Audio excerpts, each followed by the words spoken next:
C'est parti. Eh bien, écoutez, bonjour à tout le monde. Bienvenue dans ce tout premier meet-up du Club Power BI de l'année 2022. On espère, alors d'abord au nom de toute l'équipe, on vous souhaite une très bonne année et on vous présente nos meilleurs voeux. On souhaite vous trouver en forme dans cette période qui n'est pas toujours facile. On souhaite aussi très bientôt vous retrouver en présentiel dans les différentes villes où on réalise des meet-up. Pour l'instant, on est toujours à distance. Donc, Franck et moi, ainsi que Augustin et Valentin qui vont présenter le dossier, on est dans le sud, on est à Marseille. Pour ce premier meet-up consacré, premier dossier consacré au visuel personnalisé de Power BI. Avant toute chose, ce qu'on vous demande, c'est de, voilà, pour que le meet-up se passe bien, de couper vos micros, de désactiver vos caméras. Voilà, comme ça, vous pourrez voir les speakers et voir les écrans de manière correcte. Vous avez un chat à votre disposition, donc n'hésitez pas à poser les questions pendant la session d'Augustin et de Valentin. Augustin et Valentin prendront les questions juste après leur présentation. Donc, on fera toute une session et vous aurez le temps de poser les questions et d'avoir les réponses de nos deux speakers. Juste avant de laisser la place à nos deux speakers, on fait les traditionnelles news communautaires.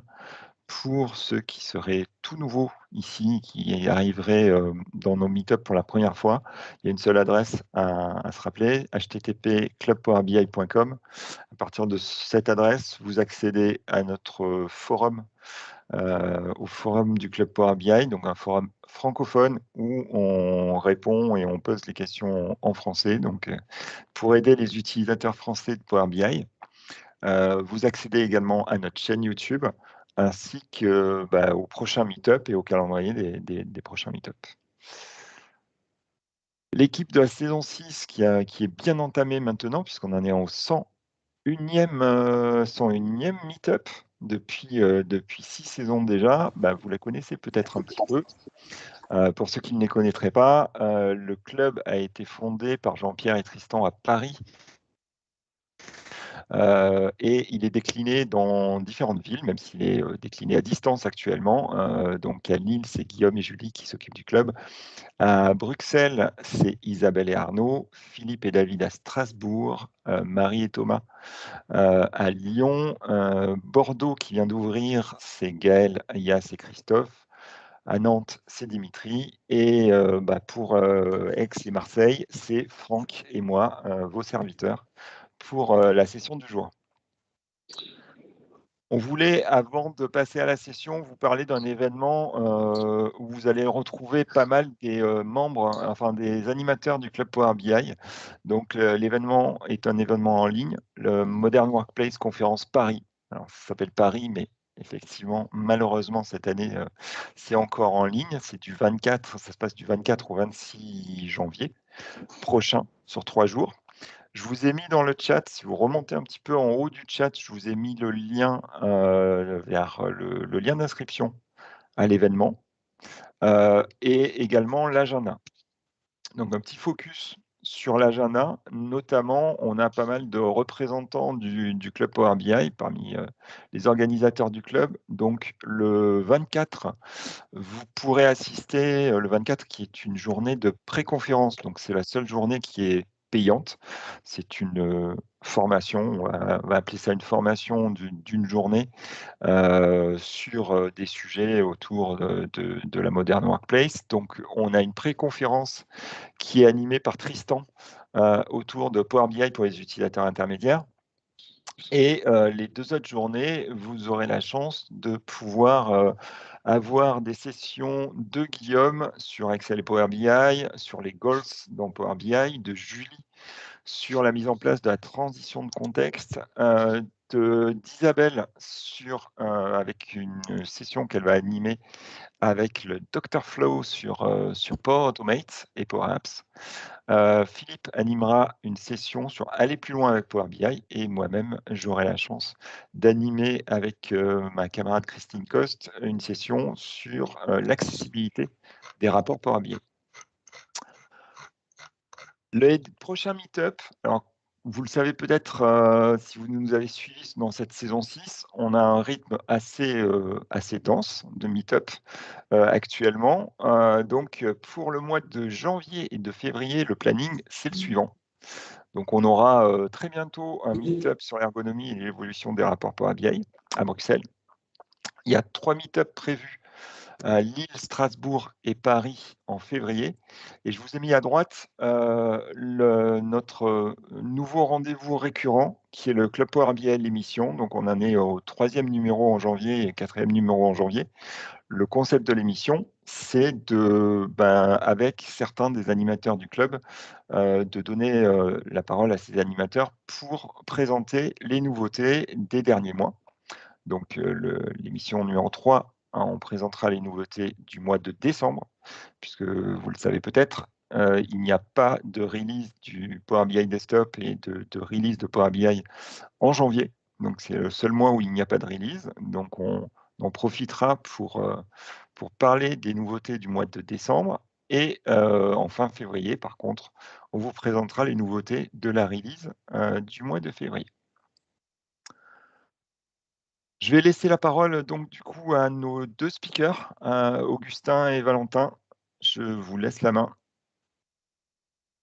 Merci beaucoup Joël et merci Franck de nous permettre de témoigner aujourd'hui voilà, sur les visuels personnalisés de Power BI. Je vais commencer par me présenter rapidement. Donc, Augustin de la Fouchardière, moi je suis consultant et formateur sur Power BI chez MAIP Consulting. Et avant ça, j'étais consultant chez CGI et Humanis. Voilà, et j'avais eu l'occasion d'intervenir il y a quasiment 5 ans lors d'un meeting du club Power BI pour présenter un rapport que j'avais fait sur les écoles de commerce. À l'époque, c'était avec Tristan et Jean-Pierre.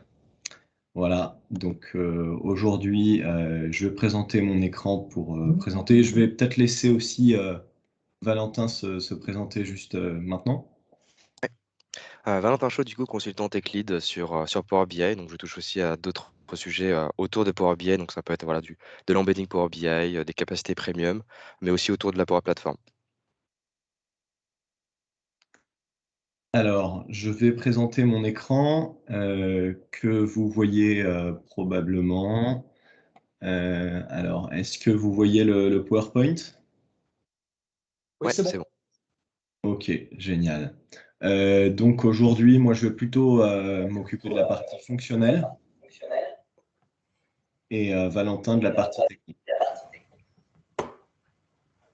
Donc vis-à-vis de la partie fonctionnelle.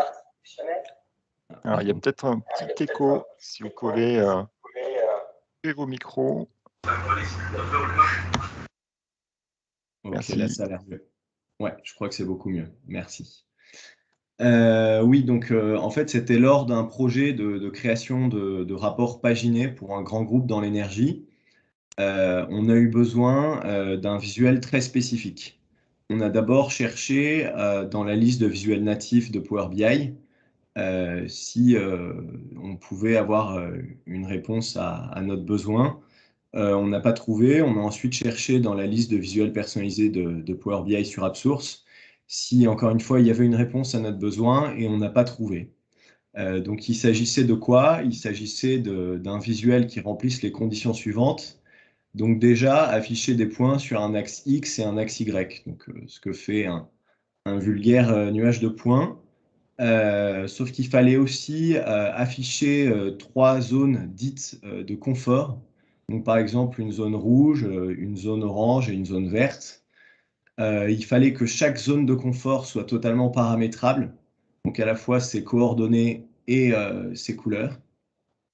Donc, je vais essayer d'être un peu plus précis en sélectionnant un groupe d'objets le nuage de points, il devait donc afficher les points qui sont liés à ce groupe d'objets, et les coordonnées des 3 zones devaient se mettre à jour automatiquement en fonction de certains paramètres de ce groupe d'objets. Donc c'est pas, ça reste encore assez abstrait. J'ai essayé de représenter visuellement le besoin. Donc ici, par exemple, on sélectionne un constructeur, et sur notre nuage de points, on suit en abscisse les émissions de CO2 des véhicules. Et donc j'ai pris l'exemple de véhicules, et en ordonnée, on suit les émissions de NOx. Et donc, par exemple, si je sélectionne le constructeur Peugeot, mon nuage de points va restituer tous les modèles de la marque Peugeot avec des règles métiers qui sont propres à ce constructeur, et avec donc des 3 zones de confort qui sont propres aux règles métiers de ce constructeur. Donc, par exemple, ici, la zone verte, elle aurait ces dimensions-là. Alors que si on sélectionnait un autre constructeur, par exemple Renault, là on verrait les modèles du constructeur Renault, qui s'afficherait avec d'autres zones dites de confort. Ce seraient d'autres paramètres. Donc voilà, c'est pour faire une expression assez sommaire du besoin métier, c'est ça. Je vais peut-être vous le montrer directement sur... tiens, je l'avais ici. Voilà, alors... voilà, j'ai tout mis en bleu là pour essayer de masquer un petit peu vis-à-vis du client pour qui on avait fait ça. Donc là, on a ce visuel qui s'affiche ici. Et donc, j'ai sélectionné ici, alors là, c'est plus des véhicules, c'est des bateaux. En sélectionnant ce bateau-là, j'ai par exemple la zone verte qui commence à 20 et qui se termine à peu près à 75. En sélectionnant un autre vaisseau qui a d'autres coordonnées, qui a d'autres règles métiers, c'est d'autres, les zones de confort n'ont plus les mêmes dimensions parce qu'il y a des règles métiers différentes. Voilà, donc grosso modo, c'était à peu près ça le besoin. Et donc, on a commencé, donc, pour répondre à ce besoin métier, on a commencé à créer un visuel d'abord en Python et on l'a chargé dans Power BI. Donc le visuel à l'époque, il avait été construit par un prestataire en respectant un cahier des charges qu'on lui avait défini. Et ça s'est assez bien passé. Le temps et le budget pour construire ce visuel avaient été minimaux. Ça s'est bien fait et plutôt vite fait. Et le résultat, c'est-à-dire le visuel, et on en a un exemple ici, il correspondait exactement à notre besoin. Le problème, parce qu'il y a un problème, c'est que lors de l'export PDF des rapports, parce que dans l'objectif de la mission, il fallait générer des rapports paginés, c'était un des objectifs centraux de la mission, et bien lors de l'export PDF des rapports, le visuel, ce visuel-là, il ne s'exportait pas correctement. Donc en fait, le visuel Python répondait parfaitement aux besoins et c'était très bien, mais pas dans une optique de rapport paginé. Donc on aurait pu en rester là s'il y avait besoin de les consommer en ligne, seulement voilà, il fallait les exporter, les rapports.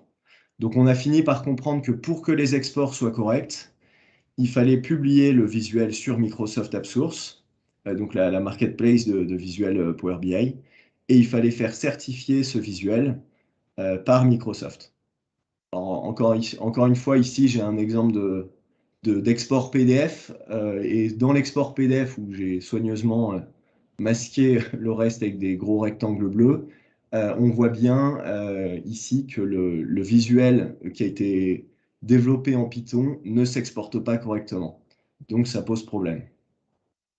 Donc, après ça, on a commencé à créer le visuel sur AppSource, sachant qu'on ne connaissait pas très bien, voire pas du tout, les règles de création et de publication de ce type de visuel. Et je ne sais pas si je l'ai encore dit, mais du coup, avec Valentin, on a travaillé ensemble sur ce projet, moi via Mype Consulting et Valentin via ExpertTime. Et donc, le visuel donc, devait être développé en TypeScript, donc, qui est le langage pour créer ces visuels Power BI. C'est malheureusement un développement qui a été assez long et fastidieux parce que avant que Valentin arrive et redresse un peu la situation, on a dû faire appel à un prestataire qui lui-même en fait connaissait pas très bien les règles de développement en TypeScript et qui a pris du temps à monter en compétence dessus Et la moindre modification pouvait devenir assez longue à développer. Typiquement, si je regarde sur la droite, affiché dans la légende SIL 1 pour cylindre 1, c'était compliqué. Ou afficher, par exemple, correctement les couleurs. Enfin, tout était assez compliqué dans le développement de ce visuel. Ce qu'on a remarqué aussi, qui nous a particulièrement marqué, c'est le nombre de lignes dans TypeScript, que tout était très verbeux. En fait, pour faire le même visuel en TypeScript et en Python, on avait de 1 à 10 en termes de volume. Donc Python n'a besoin que de à peu près, je sais pas, 50 lignes. Je dis ça à peu près au hasard, je ne me souviens plus. Alors que TypeScript pouvait avoir besoin de 500 lignes, voire plus. Voilà, et donc j'ai mis une capture d'écran ici de ce qu'il faut mettre dans ce visuel pour générer justement ces zones de confort qui sont dynamiques. Eh bien, en fait, il fallait injecter donc on avait créé des emplacements x limite 1, x limite 2, x limite 3 et y limite 1, y limite 2 pour justement que ces zones soient totalement dynamiques. Voilà, c'est comme ça que ça s'est passé. Et donc, encore une fois, je me répète, pour que les exports PDF soient corrects, il fallait que le visuel soit certifié par Microsoft. Ici, j'ai mis une capture d'écran du visuel une fois qu'il a été publié sur AppSource. Donc, on n'a qu'à se rendre directement sur le site, ça peut être un peu plus parlant. Voilà, donc il a 3 notes, hein, c'est mon père, ma mère et mon frère, grosso modo. Et on voit bien donc, que le visuel est certifié. Donc, puisqu'il est certifié, qu'est-ce que ça signifie? Ça signifie qu'il a passé une batterie de tests par les ingénieurs de Microsoft qui ont bien observé que ça correspond aux exigences de sécurité de Microsoft. Il n'y a soi-disant pas de faille de sécurité. Donc, le visuel peut s'exporter correctement en PDF et en PowerPoint ou même en d'autres formats, je crois. Donc, voilà, il fallait que le visuel soit certifié, donc qu'il passe toute une batterie de tests. Voilà, et donc on a toujours sur ce visuel, voilà, l'overview, l'onglet overview avec quelques captures d'écran, une description, les ratings et quelques détails, voilà, notamment les catégories, pour quelle industrie il est adressé, et quelques liens, notamment un lien de support et un lien d'aide. Et je peux aussi vous montrer rapidement à quoi ça ressemble quand on est depuis l'interface de publication du visuel. Donc, il faut aller sur l'espace partenaire de votre société, donc nous en l'occurrence Mype. Et donc ici, voilà, je peux commencer par la vue d'ensemble du visuel. Donc là, on a accès à tous les différents sous-menus, configuration, propriété, liste d'offres. Et je vois donc sur la droite qu'il a été pré-traité le 27, certifié le 27 et publié le 27. Là, ça s'est fait assez rapidement parce que c'était déjà une version ultérieure. Mais lors de la première publication du visuel, on est tributaire des temps de réponse de Microsoft qui peuvent mettre plusieurs jours, voire plusieurs semaines pour faire tous les tests dont je parlais afin de vérifier qu'ils correspondent aux exigences de sécurité. Donc, je peux dérouler rapidement ce qu'on a ici, donc la configuration de l'offre. Voilà, donc notamment le fait que c'est un visuel gratuit, donc il est mis à la disposition de la communauté gratuitement. Ici, dans les propriétés, qu'est-ce qu'on a? Alors, ça met un petit peu de temps à charger. Les catégories, donc pas plus de 3. Les secteurs d'activité, pas plus de 2. Et ici, quelques aspects juridiques et légaux, donc un contrat de licence utilisateur final, un lien vers notre politique de confidentialité et un lien vers le document de support. Donc, on ne s'est pas embêté, on a mis directement notre formulaire de contact. Et après, dans la description de l'offre, ici, justement, donc l'offre est seulement en anglais. On accède ici voilà, au nom du visuel, donc on l'a nommé Custom Scatterplot, c'est tout simplement un nuage de points personnalisé avec un petit résumé, une description, un logo et quelques captures d'écran. Voilà. Après, au niveau de la disponibilité, on l'a rendu disponible dans tous les pays, donc on ne s'est pas embêté là-dessus. Il est disponible dans 242 pays, gratuitement bien entendu. Et après, au niveau de la configuration technique, on retrouve le package voilà, en PBIX et en PBIVIS. Voilà, moi c'est à peu près c'est une bonne partie de ce que j'avais à dire. Je pense pouvoir passer à la partie de Valentin. Je te laisse la parole, Valentin. Ça marche, merci.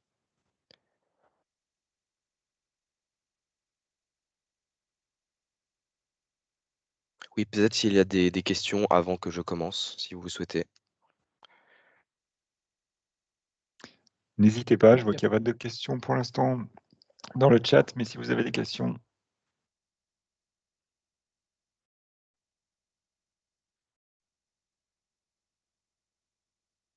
A priori, pas de questions. Tu peux commencer, Valentin, on prendra la question après. Ça marche. Alors tout d'abord pour le développement, en effet, vous aurez besoin de certains outils. Alors il faut comprendre que, voilà, que les développements visuels, de visuels personnalisés, c'est vraiment du développement web. La difficulté évidemment, c'est que, quand vous êtes développeur Power BI, généralement, vous n'avez pas forcément la casquette aussi, développeur web. Du coup, le langage utilisé est du TypeScript. Si vous avez des développeurs qui ont fait du JavaScript, ils vont pas être trop perdus dans le sens où, en fait, vous pouvez réutiliser pas mal de code que vous faites en JavaScript. Évidemment, il faudra le réadapter un petit peu puisque la structure que vous aurez sur votre code, pour votre visuel personnalisé sur Power BI sera un peu différent. C'est-à-dire là, je parle ici par exemple de structure de votre code, dans le sens où en JavaScript, vous aurez peut-être par exemple des bodies, des headers, etc. Et tout ça sera géré un peu différemment sur votre TypeScript. Du coup, pour le développement de vos visuels personnalisés, vous aurez besoin de certains outils. Donc, comme je vous parle ici, donc ici, vous aurez besoin de Node.js, donc que vous aurez installé directement sur le site depuis Node.js. Vous pouvez utiliser votre éditeur de votre choix. Donc, du coup, moi, ce que j'utilise tout simplement, c'est du Visual Studio Code. Ensuite, vous pouvez très bien utiliser ce que vous souhaitez, finalement, puisque vous avez en fait directement le terminal qui se trouve directement dans Visual Studio Code, que je vais vous montrer là tout à l'heure. Et vous pouvez aussi très bien utiliser le terminal en PowerShell tout simplement de votre Windows. Tout d'abord aussi, vous avez besoin d'activer une certaine fonctionnalité sur le service online de Power BI si vous avez besoin de faire le développement en live. C'est-à-dire que vous avez plusieurs façons finalement de développer votre visuel personnalisé, dans le sens où vous avez la possibilité de packager votre visuel, ce que vous utilisez finalement sur votre app source de Power BI. Par exemple, là, si vous utilisez directement sur votre Power BI Desktop, vous souhaitez importer un visuel depuis le store. Finalement, derrière, c'est qu'il va y avoir un fichier PBI VIZ qui vous a montré tout à l'heure, Augustin. Vous avez aussi la possibilité, voilà, d'importer votre fichier directement, votre PBI VIZ, depuis votre ordinateur. Donc ça, vous avez la possibilité de le faire depuis votre code, c'est-à-dire que vous pouvez très bien le packager, mais vous pouvez aussi très bien le développer directement en online. Je vais vous montrer ça tout de suite. Du coup, dans les paramètres de votre service online de Power BI, vous avez une petite option ici dans Développeur, et il faut du coup cocher cette case, normalement qui par défaut est décochée d'ailleurs. Une fois que ça c'est fait, sur n'importe quel rapport, quand vous allez aller dessus, donc si je prends l'exemple du dashboard in a day de Microsoft, vous allez avoir ce petit visuel qui va apparaître. Donc si j'appuie dessus, bon pour l'instant, il va me dire qu'il n'y aura pas grand-chose puisque je n'ai encore rien lancé. Et c'est ce qu'on va appeler un serveur. C'est pour ça que vous avez besoin finalement d'un Node.js pour que vous puissiez le lancer depuis votre Visual Studio. Du coup, ce que je vais vous montrer, c'est du coup comment ça va se passer si vous souhaitez justement faire la création d'un visuel personnalisé.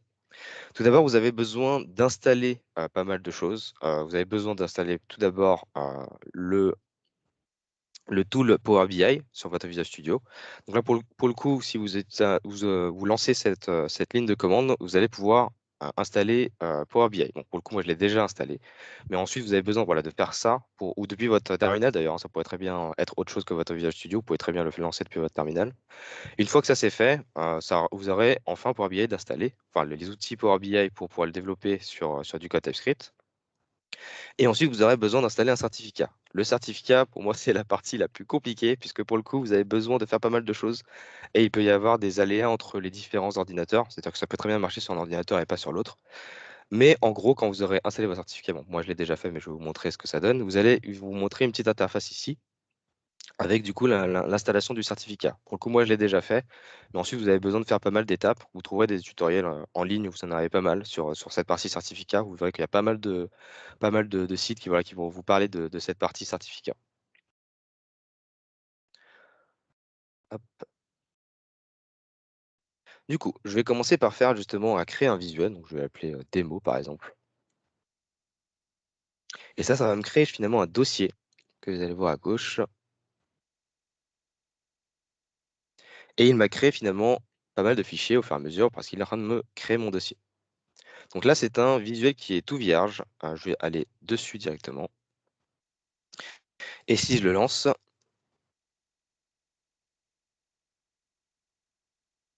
je vais rentrer dans le détail après dans le code, mais pour l'instant, c'est juste pour vous montrer à quoi ça ressemble si vous essayez de lancer votre code. Donc là, il l'a lancé. Et vous voyez ici que c'est la vue par défaut de votre visuel lorsque vous allez le lancer pour la première fois. C'est lorsque vous venez tout juste de créer votre visuel personnalisé, il va vous mettre cette interface-là par défaut.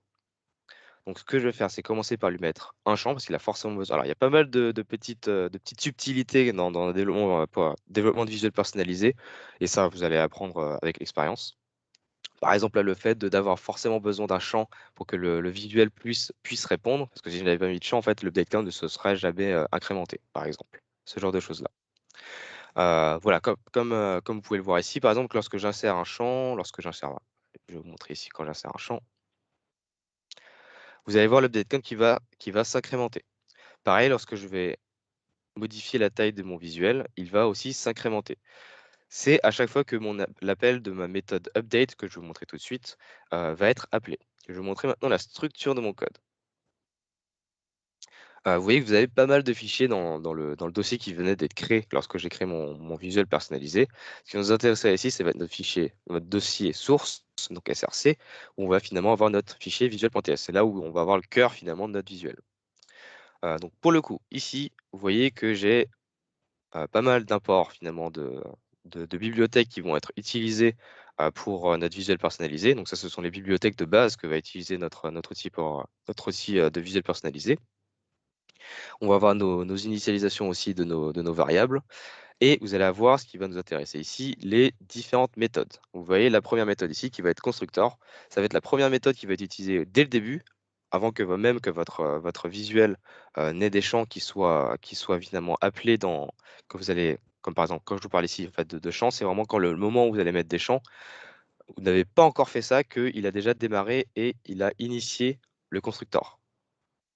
Une fois que ça c'est fait, vous allez avoir besoin d'aller appeler la fonction update à chaque fois qu'il va y avoir ce qu'on appelle un update finalement. C'est-à-dire qu'à chaque fois que vous allez ajouter un champ, à chaque fois que vous allez modifier un paramètre ici, à chaque fois que vous allez resize votre visuel, c'est un update qui va être appelé. C'est-à-dire que cette fonction va être appelée à chaque fois. Donc là, ce qui est fait ici, c'est tout simplement, en guise d'exemple, c'est vraiment un update d'un incrément, juste une variable d'incrément qui va nous montrer un compteur qui va s'incrémenter à chaque fois qu'on va avoir un update sur notre visuel. Une des best practices, justement, c'est d'utiliser des logs sur notre visuel pour savoir ce qui se passe au sein de notre visuel. Donc, ce sont une des premières choses qu'on va faire généralement. Ouais, par défaut, qui vont directement nous mettre une petite ligne ici, console.log, avec du coup directement tout l'objet option. Donc ça veut dire que là, si j'y vais tout de suite sur mon visuel, et que si j'appuie sur F12 et que je vais ici dans console, vous voyez ici que j'ai finalement la même ligne que j'ai ici, le console.log visual update option. Il va m'appeler avec le commentaire visual update et je vais pouvoir aller regarder dans objects que j'ai à l'intérieur. Object, c'est un peu finalement enfin l'object option qu'on a dans notre code, c'est finalement tout ce qui va contenir nos données. Au niveau de nos données, on va regarder ici, si vous regardez là, vous avez finalement tout le tableau de données que j'ai par rapport à manufacturer et sales, il va me les afficher ici. Je les ai ici. Donc finalement, tout notre mapping de données se trouve aussi à l'intérieur directement de notre objet option. On a aussi pas mal d'autres choses. Donc, par exemple, ici, vous avez aussi la taille de votre visuel. Vous avez en hauteur enfin, en largeur et en hauteur. Et vous avez la possibilité, voilà, à chaque fois que je vais resize, vous voyez ici vous voyez ici qu'il y a pas mal d'updates. Si je prends le dernier, je vais avoir la dernière taille en largeur et en hauteur.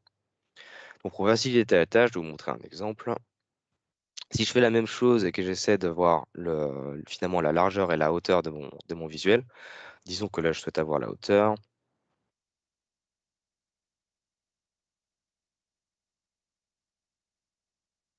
Et que je souhaite aussi avoir la largeur.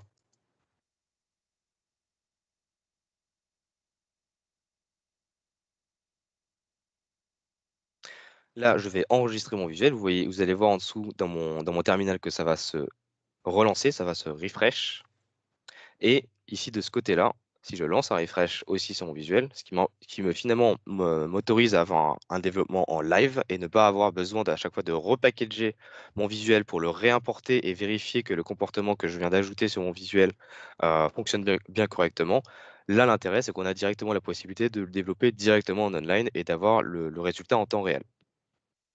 Donc là, si je reviens dans ma console, vous allez voir maintenant que j'ai ce que j'ai même fait une faute d'orthographe. Vous verrez ici que j'ai finalement mon affichage sur mon log. Alors, je peux très bien le modifier très rapidement. Vous allez voir le résultat tout de suite. Donc là, si je le modifie, hop, et que je le relance, vous allez voir maintenant, voilà, ça s'est mis à jour. Et j'ai directement l'affichage de mon nombre de pixels en hauteur et de mon nombre de pixels en largeur. Donc ça, c'est ma fonction update. Ma fonction update va être ma fonction principale finalement sur mon visuel personnalisé, puisque c'est là où je vais avoir finalement tout mon affichage.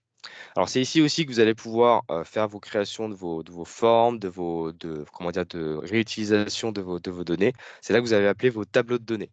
Vous allez avoir besoin ici aussi de les manipuler si vous avez besoin, par exemple, de faire des transformations, de faire des calculs un peu spécifiques en dehors de Power BI, que vous allez réutiliser, que vous allez faire à l'intérieur de cette fonction update. Donc c'est là que enfin, finalement, ça va vraiment être votre cœur de votre code, mais vous avez par contre la possibilité de l'épurer un peu votre code. Donc là, ça fait un peu l'appel finalement à un peu de la maîtrise de structure de code et d'éviter finalement d'avoir une fonction update qui fait 5000 lignes alors que vous aurez très bien pu faire des fonctions que vous pouvez très bien utiliser. Donc, ça veut dire que vous pouvez très bien appeler d'autres fonctions que vous allez appeler ailleurs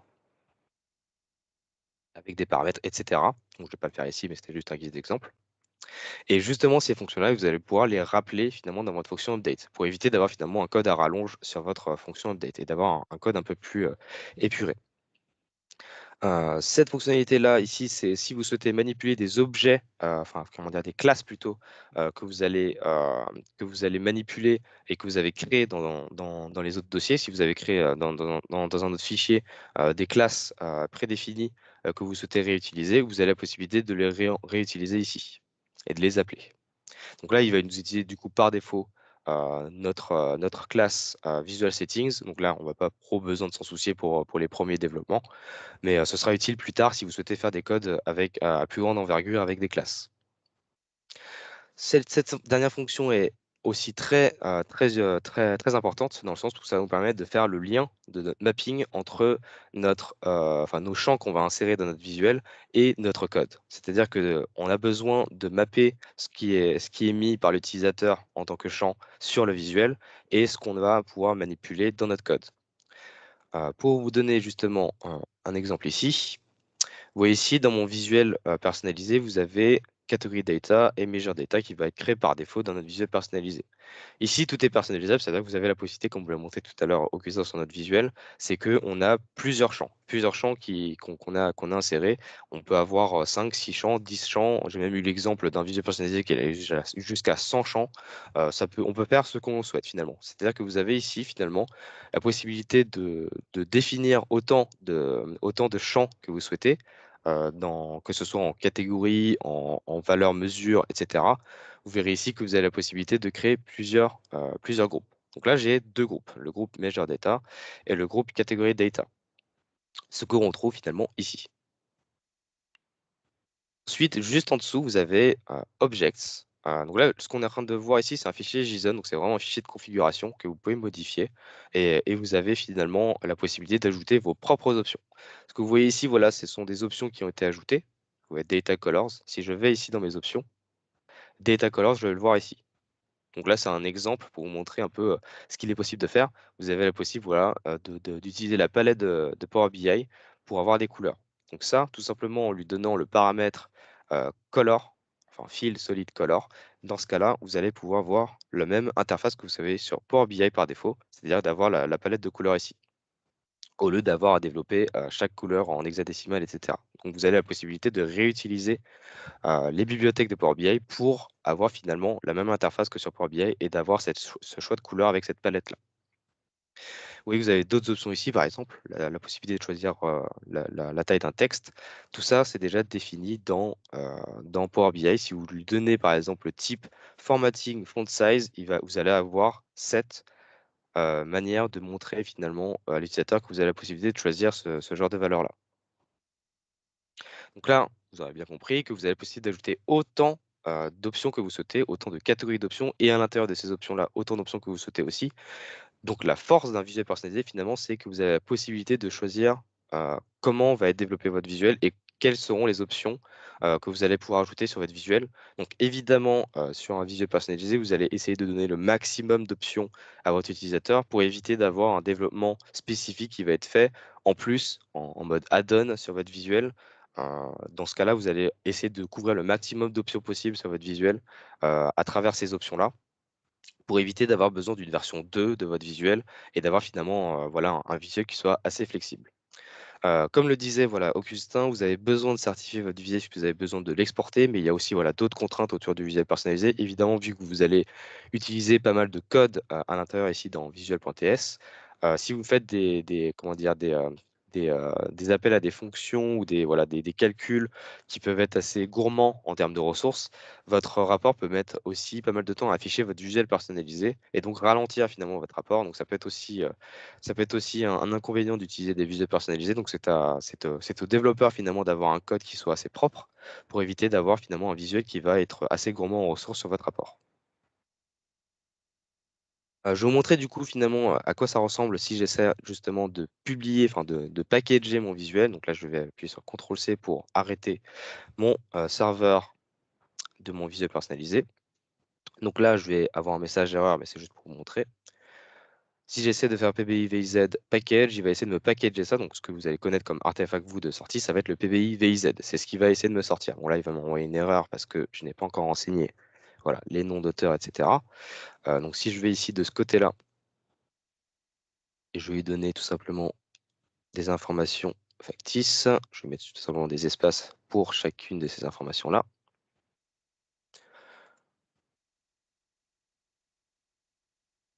Et je refais. Et il va me créer dans le dossier dist, quand il aura terminé,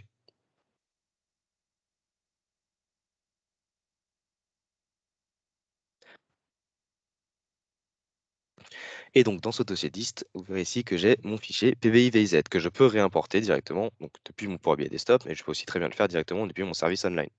Donc, généralement, les premières fois, c'est qu'on n'est pas encore à l'aise pour utiliser un serveur, etc. C'est qu'on va essayer d'importer le fichier à chaque fois qu'on a packagé notre code et qu'on a fini de le packager. Mais vous en doutez bien, à chaque fois que vous allez faire une modification, vous n'allez pas vous amuser à chaque fois repackager votre visuel pour ensuite le tester et vous rendre compte que finalement, ce n'était pas bon, que vous allez devoir repasser sur le code, etc. Donc, évidemment, l'idéal serait de passer par sur ce serveur pour finalement faire votre développement, pour éviter d'avoir tous ces allers-retours à faire avec ce packaging et vos tests sur votre Power BI Desktop. L'intérêt aussi sur les visuels personnalisés, c'est que vous avez la possibilité d'importer pas mal de bibliothèques qui sont utilisées déjà généralement en JavaScript. Donc je parle ici par exemple d'une des plus grandes bibliothèques qu'on va pouvoir utiliser, ça va être D3JS. D3JS, c'est une grande bibliothèque graphique où on peut voilà, justement par exemple créer des cercles, créer des traits, des lignes, voilà, toutes les formes graphiques que vous pouvez imaginer.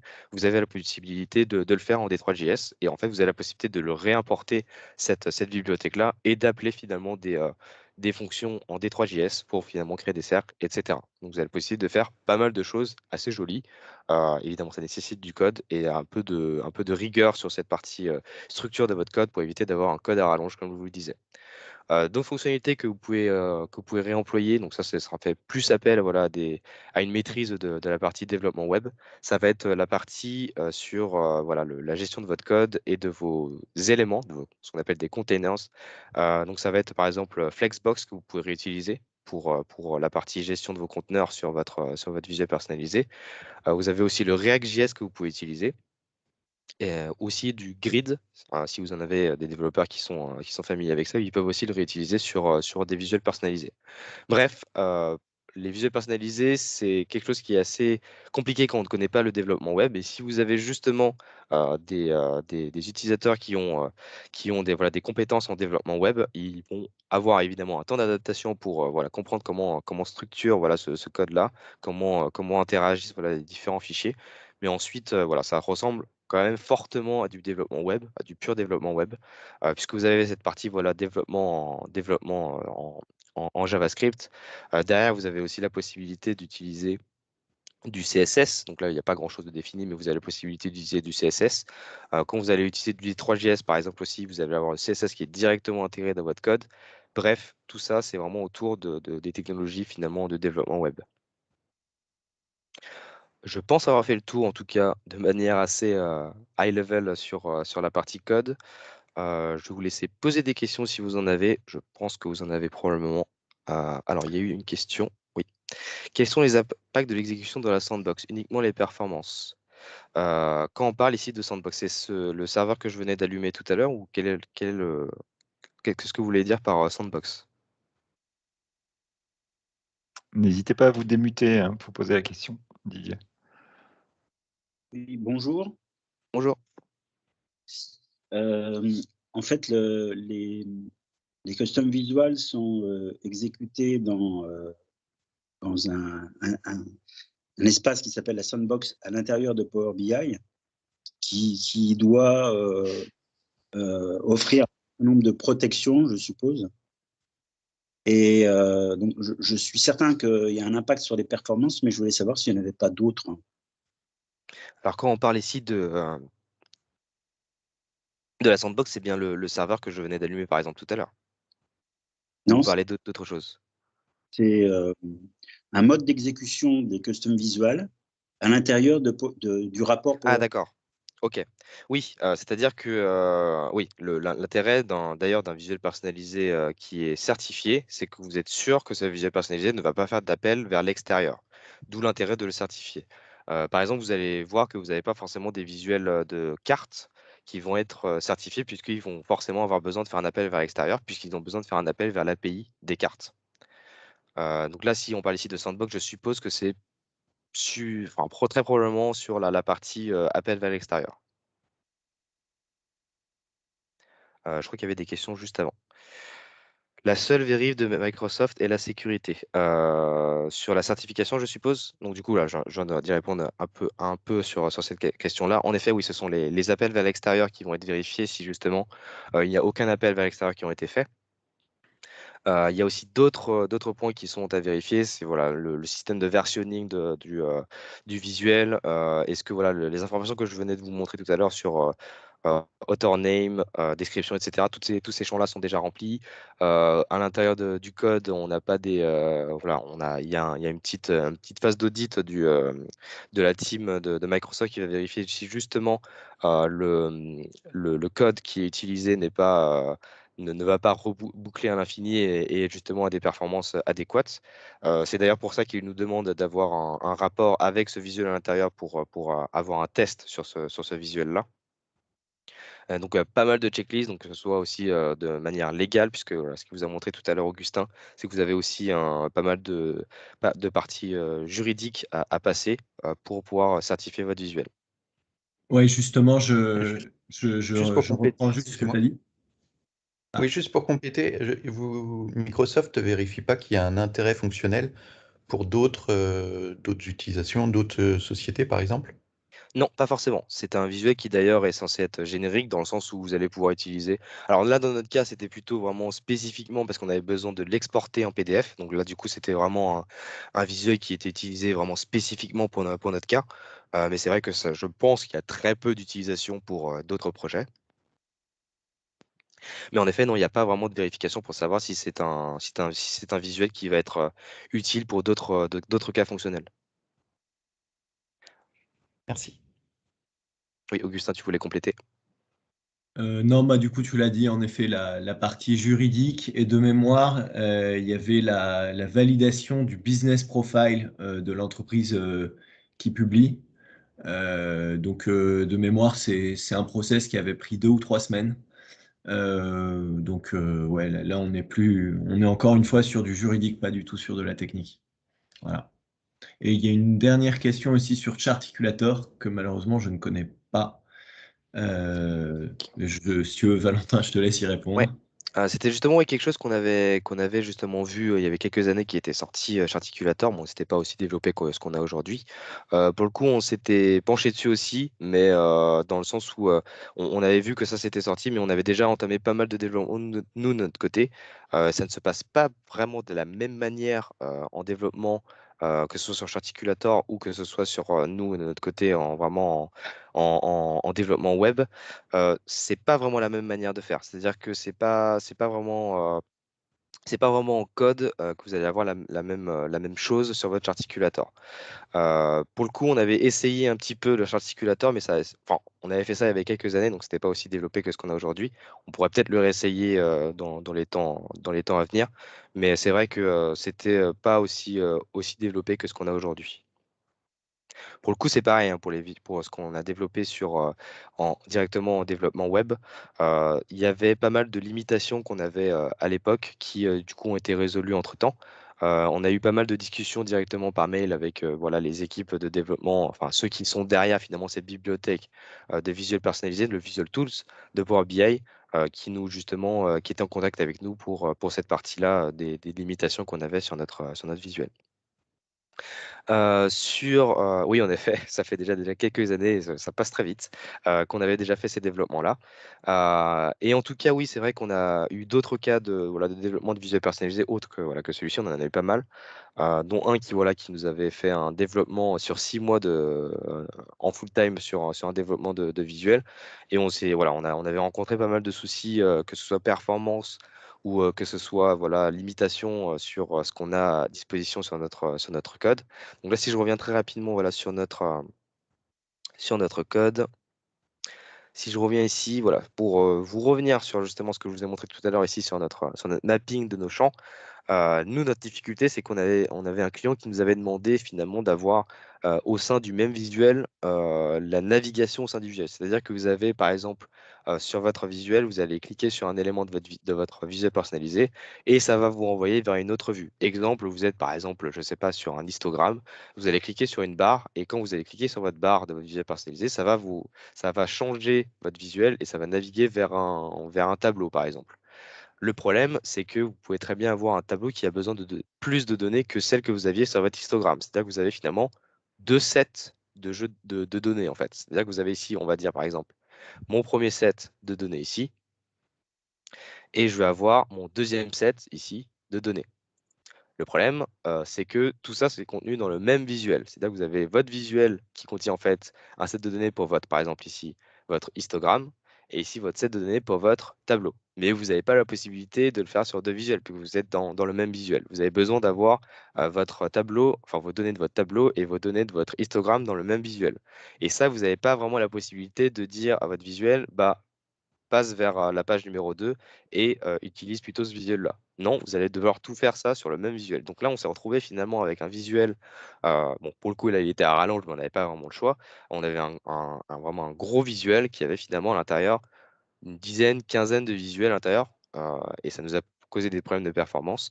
Et finalement, au sein de notre visuel, on avait de la navigation qui nous permettait finalement d'aller de histogramme à tableau ou de KPI à histogramme, etc., etc. Donc ça, c'était la grande difficulté qu'on avait, c'est qu'on a droit d'avoir qu'un seul euh, capabilities.json pour un visuel, ce qui était une grande limitation sur nos visuels. Alors, est-ce qu'il y a une question entre-temps? Non. Est-ce que vous avez d'autres questions?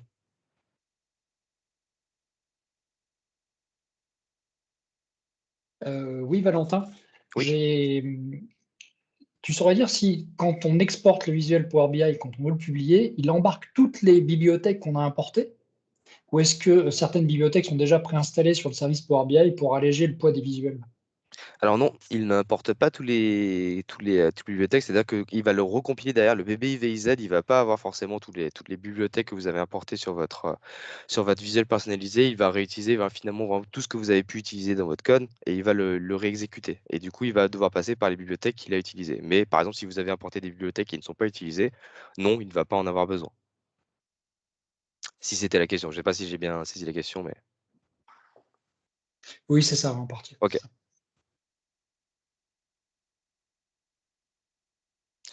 Évidemment, oui, c'est un sujet qui s'éloigne quand même un peu de Power BI.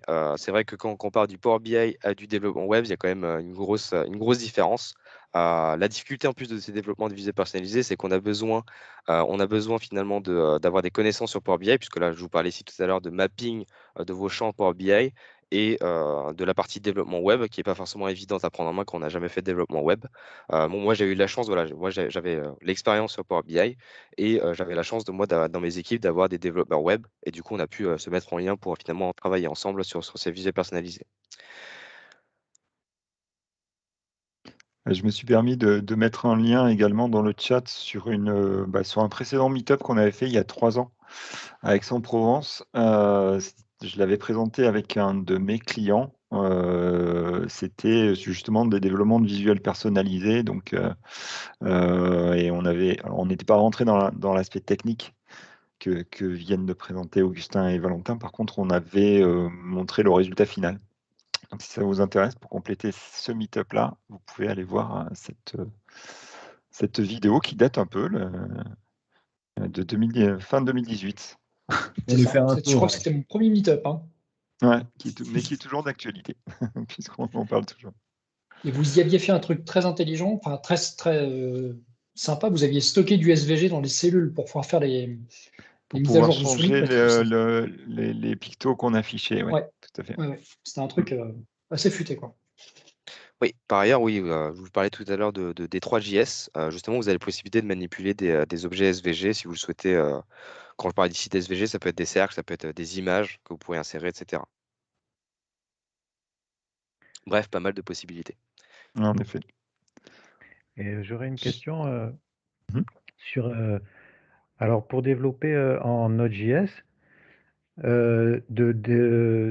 est-ce que c'est vraiment pratique de développer uniquement dans Visual Studio Code et puis ou alors est-ce qu'il y a pas genre un environnement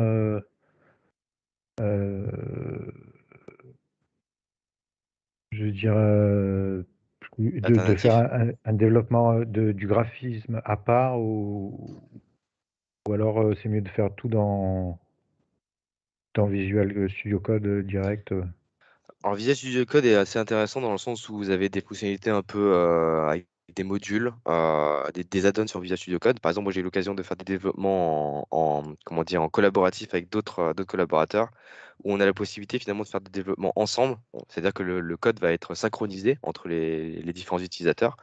Donc là, par exemple, vous pouvez très bien avoir une personne qui va plutôt voilà, s'occuper de la partie CSS.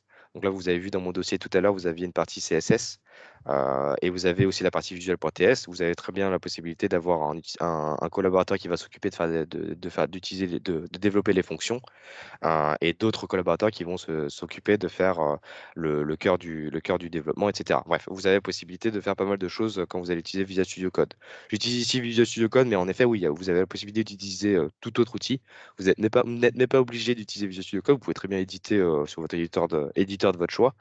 Et par contre, voilà, vous avez besoin d'un terminal aussi pour exécuter votre serveur, pour lancer votre serveur.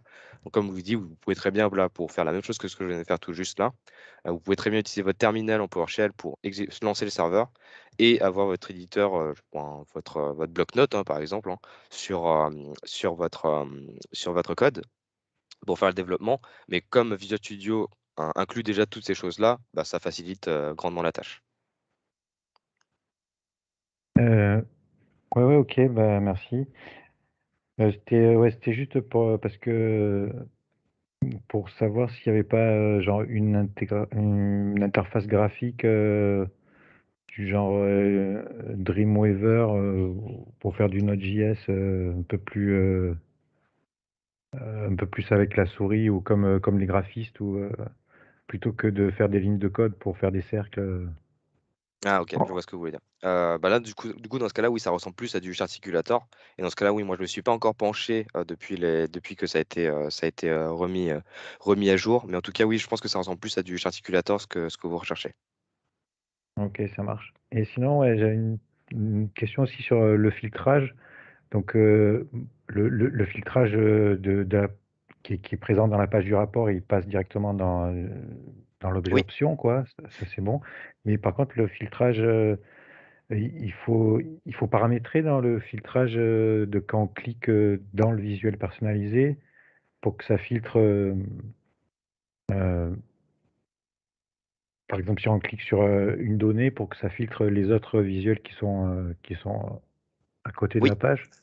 oui, il y a une méthode, il y a pas mal de documentation sur cette partie-là, mais en effet, oui, il y a une méthode qui, de souvenir, c'était onFilter, .onFilter sur l'élément de votre question quand vous allez cliquer dessus. Si vous cliquez dessus, ça va filtrer autour de votre visuel, c'est-à-dire la même fonctionnalité que finalement un slicer ou quand vous allez cliquer sur une barre de votre histogramme, filtrer sur les autres visuels autour. Donc l'interaction finalement entre les différents visuels. En effet, c'est possible. Et dans ce cas-là, oui, il faut développer en JavaScript toutes les interactions. Exactement, oui. Vous allez finalement Ouais, avec lier les votre élément. ouais, tout ça, quoi. Ok. Par exemple, là, je parlais ici d'histogramme. Donc là, ça veut dire que vous allez devoir sélectionner là où vous avez vos conteneurs qui vont contenir évidemment vos barres de votre histogramme. Si je prends ici plutôt un exemple d'un tableau, vous allez devoir mapper vos cellules de votre tableau pour l'action de filtrer les visuels autour.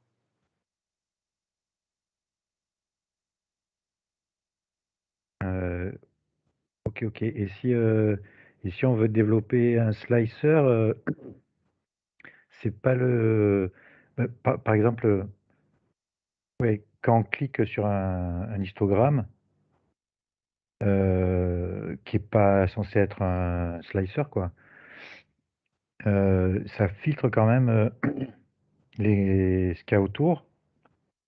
Si on clique Oui, sur une barre d'un histogramme. Par contre, c'est pas le même sorte de filtrage que si c'était si c'était un euh, visuel classique, oui. si- Oui, ce sera réellement un filtre au sens slicer, oui. ouais, quand j'avais regardé dans le code, ouais, il y avait une subtilité entre les fils, Le highlight, le en fait, en filtre du, réalité. Ouais. le highlight, ouais, c'est ça, entre le highlight et le filtrage, ouais, au niveau du paramétrage, c'était pas évident, ouais. Ouais. En tout cas, à l'époque où on avait développé, ça n'existait pas cette partie highlight. Peut-être que ça existe aujourd'hui, hein, parce que voilà, c'est un outil qui aussi est mis à jour par l'équipe Microsoft. Toute cette partie, voilà, interaction avec les différentes options, les différentes méthodes qu'on peut appeler. Il y a des méthodes qui n'existaient pas à l'époque et finalement sont apparues. Mais voilà, le coup du onFilter, par exemple, de pouvoir filtrer les visuels autour, c'est une des fonctionnalités qui justement existe dans la bibliothèque, mais qui, je pense, n'existait pas au tout début, par exemple. Et voilà, Sachant que oui. Sachant que probablement le highlight, enfin le highlight et le filtre direct sont paramétrables au niveau du rapport directement ou au niveau des interactions entre les visuels. Donc je suppose que ces paramètres-là sont également pris en compte au niveau d'un visuel personnalisé. Possiblement, oui.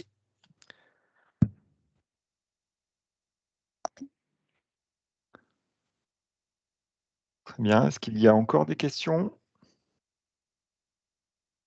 Ah, peut-être une dernière encore. Alors, par Allez-y. rapport au visuel Python et au visuel personnalisé, d'après ce que j'avais compris, ouais, c'est bien en Python, en fait, on peut pas faire on peut pas faire un slicer ou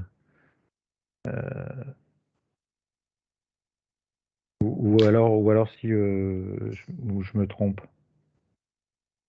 Bah, en Python, généralement, ce qu'on essaie de faire, c'est manipuler, par exemple, soit des objets, enfin des objets matrices pour ce qui est imagerie, intelligence artificielle, etc. On peut faire aussi pas mal de visuels que l'on souhaite. En R, c'est la même chose. Le grand souci, c'est que déjà, de un, vous n'allez pas pouvoir l'exporter si vous souhaitez l'exporter en PDF. Et de deux aussi, en termes d'implémentation dans les organisations, vous n'allez pas avoir la même facilité qu'un visuel que vous allez exporter voilà, en PBVZ, que vous allez importer dans votre rapport, qu'un visuel R ou Python, dans le sens où pour Python, vous allez devoir installer le Python ou le R sur chacun des postes qui vont avoir besoin d'afficher ce visuel-là, ce qui va être beaucoup plus compliqué que juste tout simplement importer un visuel personnalisé dans le rapport qui va directement Ouais, être inclus dans d'accord. le rapport que ces visuels Python et R. Oui, ouais, d'accord. Ok. Ok, C'est merci. l'une des plus grandes limitations, en tout cas, chez les clients, en tout cas, c'est quand on leur dit que voilà, ils ont besoin pour chacun des postes chez eux d'avoir l'installation R ou l'installation Python, directement, oui, on passe sur un no-go sur ce genre de choses-là. Ouais, c'est Ok. vrai que c'est plus lourd à gérer au niveau de chacun des postes. C'est clair. Merci. Moi, je vous en prie. D'autres questions ou on termine là-dessus? On va terminer là-dessus. Merci beaucoup, Augustin et Valentin, de votre témoignage. C'était très intéressant. Je vous ai partagé à l'écran les prochains meet-up. Voilà, juste pour rappel. Donc, le prochain, c'est Bruxelles avec le 20 janvier, un meet-up sur l'ergonomie et l'évolution des rapports Power BI. Et nous, on vous donne rendez-vous côté Marseille dans quelques mois, en espérant que ça soit en présentiel et qu'on puisse vous rencontrer en vrai. Merci Merci à Joël toutes. et Franck. Merci à toutes et à tous. Merci, Merci à tous. bonne journée, bon Merci. week-end. Au revoir. Bonne journée, bon Au week-end. revoir. Au revoir. Au revoir. Merci.